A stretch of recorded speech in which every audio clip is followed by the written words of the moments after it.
آپ نے فرمایا اللہ کو جو محبوب اعمال ہیں نا اللہ کے ہاں، جو محبوب عمل ہیں، ان میں سے یہ عمل بہت محبوب ہے،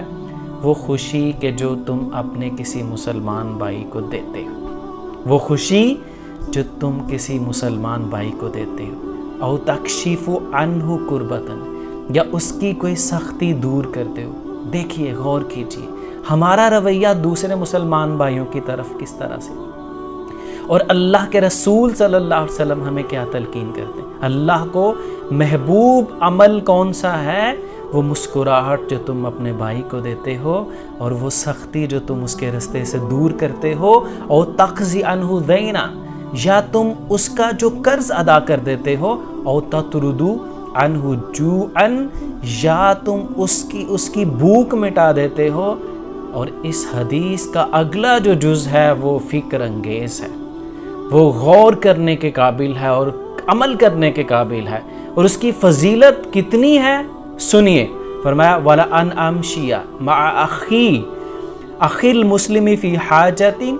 آپ نے فرمایا اور میں اپنے مسلمان بھائی کی حاجت پوری کرنے کے لیے اس کے ساتھ چل کر جاؤں، احب الیہ، تو یہ عمل مجھے محبوب ہے، من ان اعتکف فی المسجد شہرن، اس سے کہ میں 1 مہینہ اس مسجد میں اعتکاف کروں، 1 مہینہ مسجد میں اعتکاف کروں۔ اور یہ معرفہ مسجد کا، اس سے مراد مسجد نبوی، اور مسجد نبوی کی فضیلت سے آپ بخوبی باخبر۔ تو یہ کتنا بڑا ریوارڈ ہے۔ تو آج ہمارے پاس بہترین موقع ہے